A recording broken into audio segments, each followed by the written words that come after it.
Hello વિદ્યાર્થી મિત્રો, very good morning.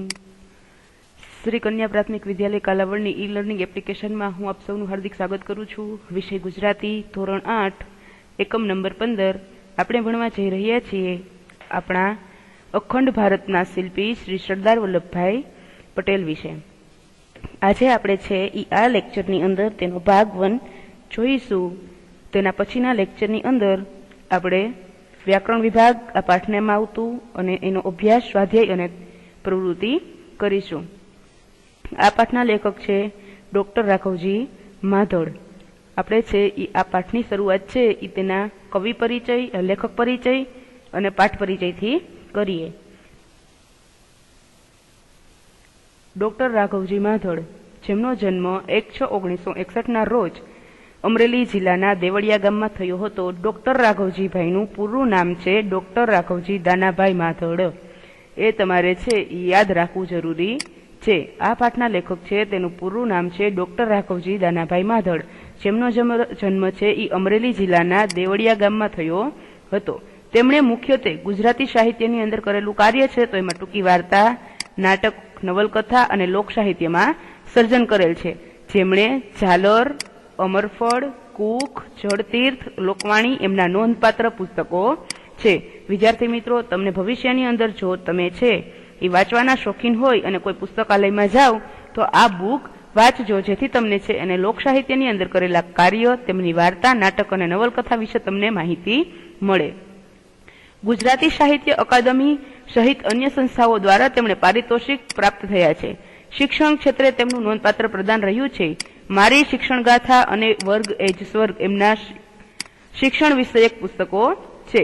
ગુજરાતના અગ્રણીય દૈનિક પત્રોમાં તેમની કોલમ લોકપ્રિયતાને વરી છે. તેમને કરેલા તેની જીવનની અંદર કાર્ય આપણે જોયા, તેમના નોંધપાત્ર પુસ્તકો જોયા, તેમને પારિતોષિક મળ્યા છે તે જોયું, શિક્ષણ ક્ષેત્રે તેમનું પ્રદાન અને તેને મારી શિક્ષણ ગાથા અને વર્ગ એજ સ્વર્ગ તેમના જાણીતા પુસ્તકો છે. અને દૈનિક પત્રોમાં એટલે કે ન્યૂઝપેપરમાં, મેગેઝિનમાં અથવા તો કોઈ સામયિકમાં આજે પણ તેની એક કોલમ આવે છે જે લોકપ્રિયતા છે, લોકો તેને ખૂબ પસંદ કરે છે. જો તમારી ઘરે પણ ન્યૂઝપેપર આવતું હોય તો ડોક્ટર રાઘવજીભાઈ માધડના જે લેખ છે તેને વાંચશો તો પણ તમે પ્રેરિત થશો. એના પછી આપણે જોઈએ કે આ પાઠની અંદર આપણને શું બતાવવામાં આવ્યું છે, કારણ કે આ પાઠ છે એ ચરિત્ર ચિત્રણ છે. એટલે કે કોઈ એક વ્યક્તિ છે તેનું જીવન વિશેનું તમને શું આપવામાં આવ્યું છે, તો કે એમાંથી તેના જીવનમાંથી કોઈ એવા ભાગ આપવામાં આવ્યા છે કે જેથી તમે પ્રેરાય અને શું બનો કે તમે તેના જેવા બનવા પ્રયત્ન કરો. તો આ એક ચરિત્ર લેખનમાં એક પાઠ છે કે જેમાં સરદાર વલ્લભભાઈ પટેલ છે તેનું આખું ચરિત્ર ચિત્રણ બતાવવામાં આવ્યું છે. તો આપણે છે એ પાઠનો પરિચય મેળવીએ. આ ચરિત્ર લેખમાં લોખંડી પુરુષ સરદાર વલ્લભભાઈ પટેલની કાર્યશૈલીને પ્રસ્તુત કરવાનો પ્રયાસ કરવામાં આવ્યો છે. વલ્લભભાઈના જીવનમાં જોવા મળતા નિડરતા, દ્રઢ સંકલ્પ, કાર્ય નિષ્ઠ, અડગ મનોબળ, નેતૃત્વ જેવા ગુણો આ ચરિત્ર લેખમાં સુંદર રીતે નિરૂપાયા છે. સરદાર વિશેના અન્ય મહાનુભાવોના અવતરણો દ્વારા તેમના વ્યક્તિત્વને અહીં ઉજાગર કરવામાં આવ્યું છે. આ બધા પ્રસંગો દ્વારા સરદારનું એક સુરેખ શબ્દચિત્ર ખડું થાય છે. તો વિદ્યાર્થી મિત્રો, આ પાઠ છે એ સરદાર વલ્લભભાઈ પટેલ અને તેના જીવનની અંદર કરેલા કાર્યો છે તે તમને અહીં બતાવવામાં આવ્યો છે. એટલા માટે આ જે પાઠ છે એને ચરિત્ર લેખ કહેવામાં આવે છે. તો ડોક્ટર રાઘવજીભાઈ માધડે આપણને સરદાર વલ્લભભાઈ પટેલ વિશે શું આપણને ટૂંકમાં અને શું આપણને ઊંડાણથી સમજાવ્યું છે તેનો અભ્યાસ કરીએ. વિદ્યાર્થી મિત્રો, તમે તમારી ગુજરાતીની ટેક્સ્ટ બુક ખુલ્લી રાખજો, જેથી તમને ખબર પડે કે આ પાઠની અંદર શું આવે છે અને અઘરા લાગતા શબ્દો છે તેનો અર્થ ઝડપથી સમજાય. પાઠની શરૂઆત કરીએ. વલ્લભભાઈના જીવનમાં બારડોલીની લડતનું ભારતના સ્વાતંત્ર્ય સંગ્રામની જેમ એક જ આગવું અને અનોખું મહત્વ છે. વલ્લભભાઈના સમર્પિત જીવનની સિદ્ધિઓનું આ એક શિરછોગું ગણાય છે. બારડોલીની લડત પૂરજોશમાં ચાલતી હતી. તેમાં કોઈ એક પ્રસંગે કોઈકના મોંમાંથી વલ્લભભાઈ પટેલ માટે ખેડૂતોના સરદાર, ખાસ છે નામ યાદ રાખજો, ખેડૂતોના સરદાર એવો ઉદ્ગાર નીકળી ગયો હતો. જેમણે આ ઉદ્ગાર સાંભળ્યો તેમણે ઉપાડી લીધો. તેઓ સ્વાભાવિક રીતે ખેડૂતોના સરદાર તરીકે ઓળખાવા લાગ્યા. બારડોલીની સમગ્ર લડતનો દોર વલ્લભભાઈના હાથમાં હતો. આ લડત વેળા એકવાર ગાંધીજી આવ્યા હતા. ગાંધીજીને ભાષણ કરવાની વિનંતી કરવામાં આવી હતી, પરંતુ તેમણે ના પાડીને કહ્યું હતું કે અહીં સરદાર વલ્લભભાઈ પટેલ છે, એટલે તેઓ એકલા જ ભાષણ કરી શકે. આમ ગાંધીજીએ વલ્લભભાઈને રીતસરનું સરદારનું બિરુદ આપ્યું હતું. પછી તેઓ માત્ર ખેડૂતોના સરદાર ન રહેતા સમગ્ર દેશના લોકહૈયામાં સરદારનું માનભર્યું સ્થાન પામ્યા હતા. વિદ્યાર્થી મિત્રો, અહીં સરદારનું નામ છે એ કેવી રીતે પડ્યું, ખેડૂતોના સરદાર કઈ રીતે છે એ ગણાવવા લાગ્યા, એનું તમને આખો એક લેખ આપેલો છે કે જેમાં વલ્લભભાઈ પટેલના જીવનમાં બારડોલી સત્યાગ્રહ જે થયો હતો, એવું જેટલું એનું આગવું અને મહત્વનું સ્થાન હતું, એવું જ આ ખેડૂતોના સત્યાગ્રહનું પણ એક સ્થાન હતું. બારડોની લડત છે એ એક પૂરજોશમાં ચાલતી હતી. ત્યારે એ પ્રસંગે કોઈકના મોઢામાંથી એક ઉદ્ગાર નીકળી ગયો. કયો ઉદ્ગાર નીકળ્યો તો કે ખેડૂતોના સરદાર. અને જે લોકોએ ખેડૂતોના સરદાર એવું નામ સાંભળ્યું તે લોકો મોટે મોટેથી બોલવા લાગ્યા કે ખેડૂતોના સરદાર શ્રી વલ્લભભાઈ પટેલ. એ વખતે જ્યારે આવી લડત ચાલતી હતી, આંદોલન ચાલતું હતું ખેડૂતો પ્રત્યેનું, જેમ અત્યારે ચાલે છે ત્યારે જેવું આંદોલન ચાલતું હતું, ત્યારે ગાંધીજી છે એ વખતે સરદાર વલ્લભભાઈ પટેલને મળવા આવ્યા હતા. અને લોકોએ છે એને ગાંધીજીને કીધું હતું કે તમે પણ કંઈક બોલો, તમે પણ ભાષણ આપો. ત્યારે ગાંધીજીએ શું કર્યું કે નહીં, હું કંઈ કહીશ નહીં, કારણ કે અહીંયા સરદાર વલ્લભભાઈ પટેલ છે તો એ જ કહેશે. એમ રીતસરનું ગાંધીજીએ સરદારનું બિરુદ આપ્યું હતું સરદાર વલ્લભભાઈ પટેલને. પછી તો તેઓ માત્ર ખેડૂતોના સરદાર નહીં, પરંતુ સમગ્ર દેશના લોકહૈયામાં સરદારનું માનભર્યું સ્થાન પામ્યા હતા. વલ્લભભાઈ પટેલનો જન્મ તેમના મોસાળ નડિયાદમાં તારીખ 31/10/1875 રોજ થયો હતો. તેમનું વતન ખેડા જિલ્લાનું કરમસદ ગામ હતું. તેમના પિતા શ્રી ઝવેરભાઈ એક સામાન્ય ખેડૂત હતા. તેઓ રાણી લક્ષ્મીબાઈના લશ્કરમાં અંગ્રેજ સરકાર સામે ઈસવીસન 1857ના સ્વતંત્ર સંગ્રામમાં લડ્યા હતા. દ્રઢતા અને દેશભક્તિ તેમની નસેનસમાં ધબકતી હતી. ગાંધીજીએ કહ્યું હતું કે ખેતરમાં પરસેવો પાડતા ખેડૂતોનું જીવન જ સાચું જીવન છે. આ ખેડૂત પુત્રે નાનપણમાં જીવનને ઝીણી નજરે જોયું હતું.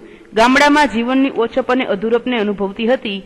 આ વાત પિતાની જેમ વલ્લભભાઈએ બાળપણમાં આત્મસાત કરી હતી.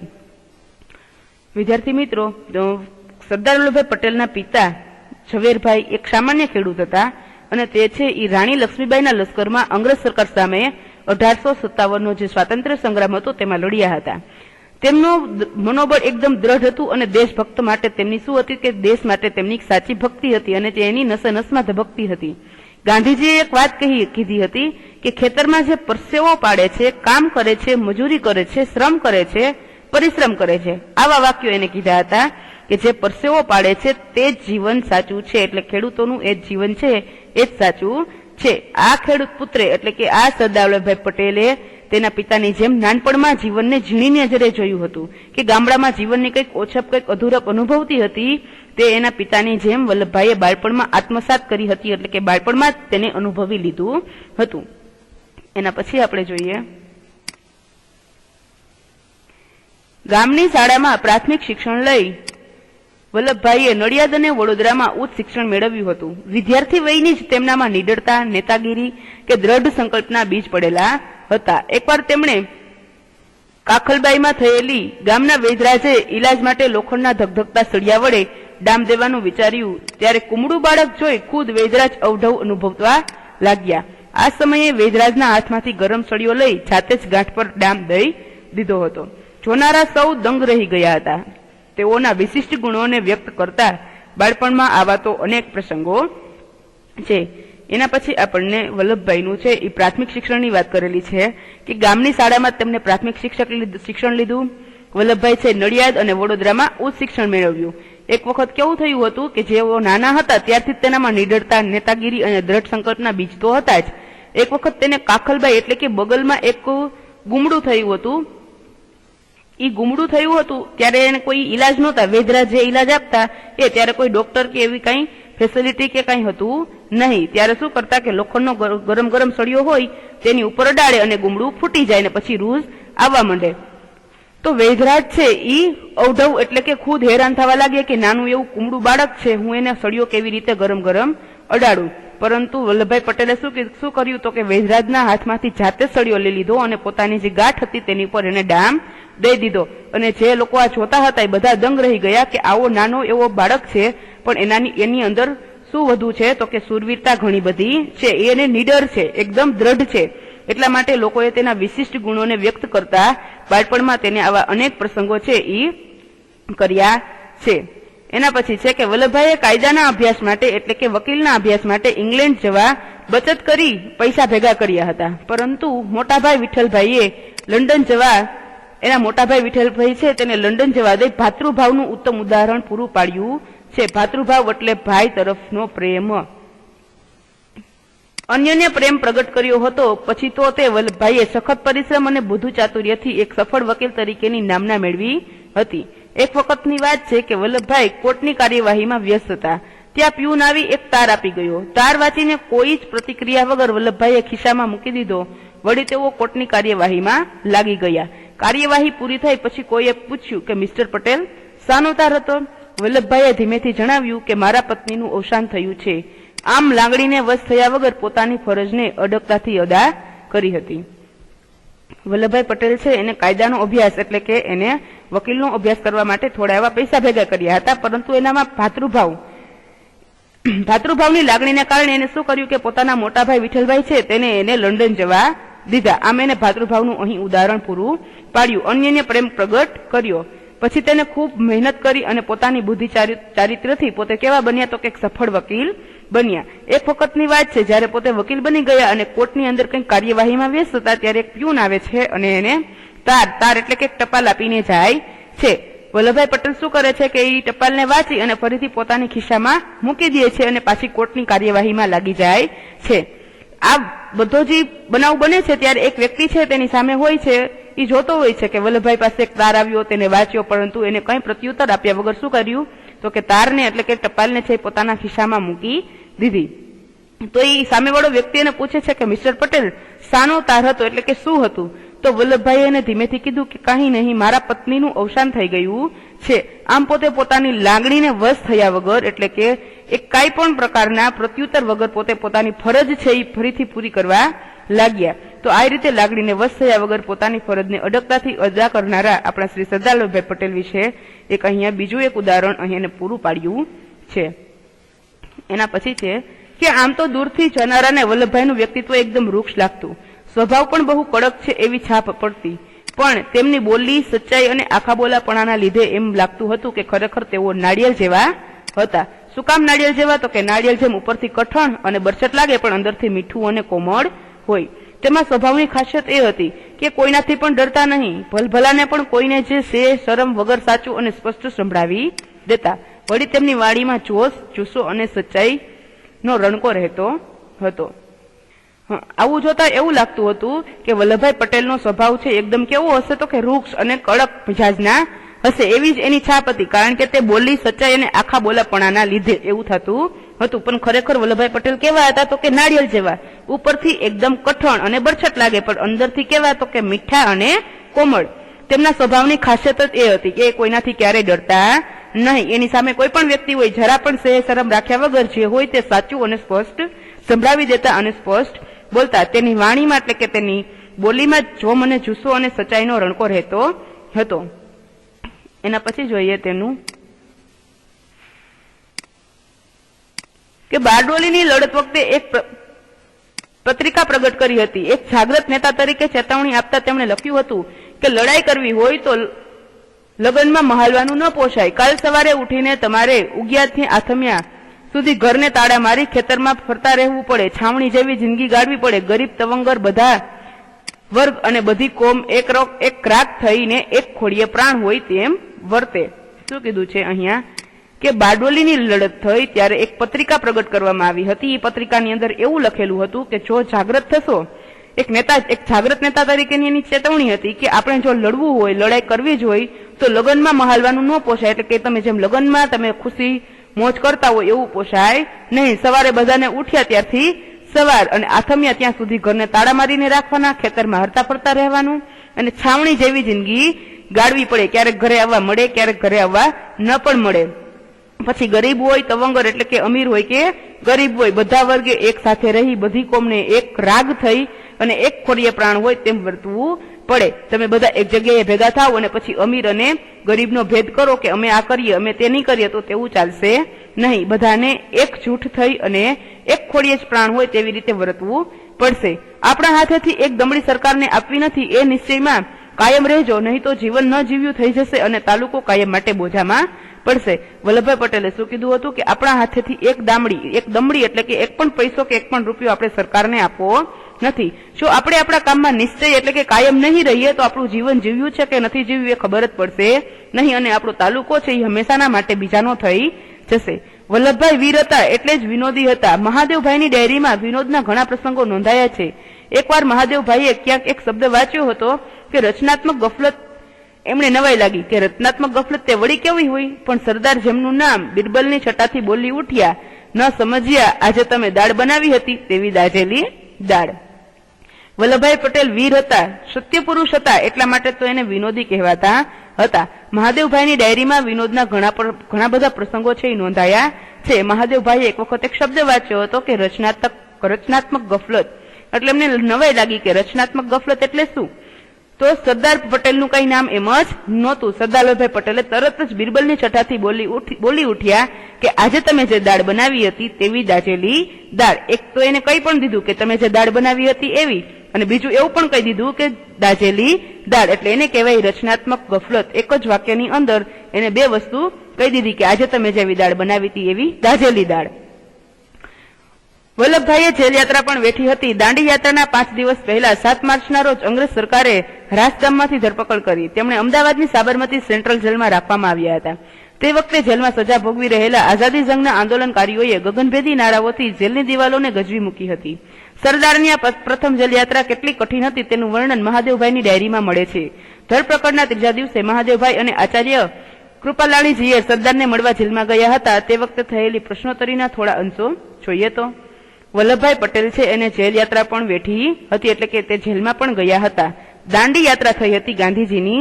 એ પહેલા 5 દિવસ પહેલા એટલે કે 7 માર્ચના રોજ અંગ્રેજ સરકારે રાસગામમાંથી સરદાર વલ્લભભાઈ પટેલની ધરપકડ કરી હતી અને તેમને અમદાવાદની સાબરમતી સેન્ટ્રલ જેલમાં રાખવામાં આવ્યા હતા.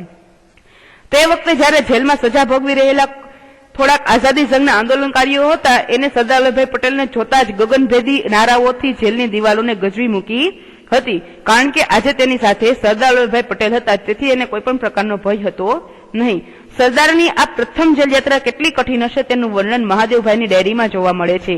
કારણ કે ધરપકડના ત્રીજા દિવસે મહાદેવજીભાઈ અને આચાર્ય કૃપાલાણીજી સરદારને મળવા માટે જેલમાં ગયા હતા, એટલા માટે એને ખબર છે કે જેલ યાત્રા એની કેટલી કઠિન રહી હતી. તે વખતે થયેલી થોડીક પ્રશ્નોત્તરીના થોડા અંશો આપણને અહીં બતાવેલા છે, એ આપણે જોઈએ. તેના ત્રણે વચ્ચે થયેલી વાતચીત છે અને એને કહે છે કે તમને કેવી રીતે રાખે છે. એટલે મહાદેવજી ભાઈ છે એ સરદાર વલ્લભભાઈ પટેલને પૂછે છે કે અહીંયા જેલમાં તમને કેવી રીતે રાખે છે, તો એ જવાબ આપે છે કે ચોર લૂંટારાની જેમ મને અહીં રાખે છે કે જાણે મેં ચોરી કરી હોય અથવા તો કંઈ લૂંટફાટ કરી હોય. એના પછી એનો બીજો સવાલ છે કે સુવાને માટે શું છે, ત્યારે વલ્લભભાઈ એને જવાબ આપે છે કે એક કાળો કામડો, એની ઉપર આડોટીએ છીએ, એટલે કે એક મને ધાબળો આપે છે અને અમે એની ઉપર આડોટીએ છીએ. ત્રીજો સવાલ છે કે ખોરાકનું કેમ છે, ત્યારે એ પૂછે છે કે ખોરાકનું તો શું પૂછવું, બપોરે કઈ જાડા રોટલા ને દાળ, સાંજે રોટલા કે શાક એમ આપે છે, ઘોડાને ખપે તેવું જ હોય. શું કહે છે કે ઘોડા ખાય, પ્રાણીઓ ખાય એવું અમને ખાવાનું આપે છે. કેવી રીતે રાખે છે, તો કે ચોર લૂંટારાની જેમ રાખે છે. સુવા માટે કાળો કામડો અને એની ઉપર અમે આડોટીએ છીએ, અને ખાવા માટે જાડા રોટલા, દાળ અથવા તો સાંજે રોટલો કે શાક કે જેવું ઘોડાને ખાય, ઘોડો ખાય એવું અમને આપે છે. આઝાદી કાળે આપણા દેશ નેતાઓએ કેવી અને કેટલી યાતનાઓ વેઠી હતી તેની માત્ર આ એક ઝલક છે. સાબરમતી જેલમાં જ્યાં સરદારને કેદ રાખવામાં આવ્યા હતા તે વિભાગને સરદાર સ્મૃતિ વિભાગ તરીકે ઓળખાવવામાં આવે છે. આઝાદી કાળે એટલે કે જ્યારે આઝાદીનો સમયગાળો હતો, જ્યારે આપણને આઝાદી છે એ મળી નહોતી, પરંતુ એની માટે નેતાઓ છે એ મહેનત કરી રહ્યા હતા, ત્યારે દેશ નેતાઓને ઘણી બધી યાતનાઓ એટલે કે ઘણી બધી પીડાઓ વેઠવી પડી હતી. તેની તો માત્ર તમને અહીં એક ઝલક જ બતાવવામાં આવી છે. સાબરમતી જેલમાં જ્યાં સરદાર વલ્લભભાઈ પટેલને કેદ રાખવામાં આવ્યા હતા તે વિભાગને અત્યારે પણ કયા નામથી ઓળખવામાં આવે છે, તો કે સરદાર સ્મૃતિ વિભાગ. તો તે નામથી અત્યારે તેને ઓળખવામાં આવે છે. રાજાઓના તાજ મુકાવ્યા ધન્યવીર વલ્લભ સરદાર. આપણા એક કવિએ આમ વલ્લભભાઈને વીરનું વિશેષણ આપ્યું. વલ્લભભાઈને મળેલા વિશેષણોની યાદી લાંબી થાય તેમ છે. તેઓ લોખંડી પુરુષ તરીકે જાણીતા છે. આપણી રાષ્ટ્રીય ભાષાના કવિ હરિવંશરાય બચ્ચને સરદાર માટે અદ્ભુત કવિતાની રચના કરી છે. શું કીધું છે તો કે રાજાઓના તાજ મુકાવ્યા. ઘણા એવા રાજા હતા કે જેના તાજ એને ઉતરાવ્યા, એટલા માટે એને ધન્યવીર વલ્લભ સરદાર તરીકે આપણે એક નામ લઈએ છીએ. આપણા એક કવિ આમ વલ્લભભાઈના વીરનું વિશેષણ આપ્યું છે. વલ્લભભાઈને મળેલા તેમના બીજા નામો અને વિશેષણની જો યાદી લાંબી કરવા જઈએ તો પૂરી થાય એમ નથી. તેઓને લોખંડી પુરુષ તરીકે જાણીતા થયા છે. આપણી રાષ્ટ્રીય ભાષાના કવિ શ્રી હરિવંશરાય બચ્ચને સરદાર માટે અદ્ભુત કવિતાની રચના કરી છે. વિદ્યાર્થી મિત્રો, આપણે તેની કવિતાની રચના અને તેના બીજા કાર્યો છે એ આવતા લેક્ચરની અંદર જોઈશું. ત્યાં સુધી ઘરે રહો, સુરક્ષિત રહો અને વધુ અભ્યાસ કરો. Thank you.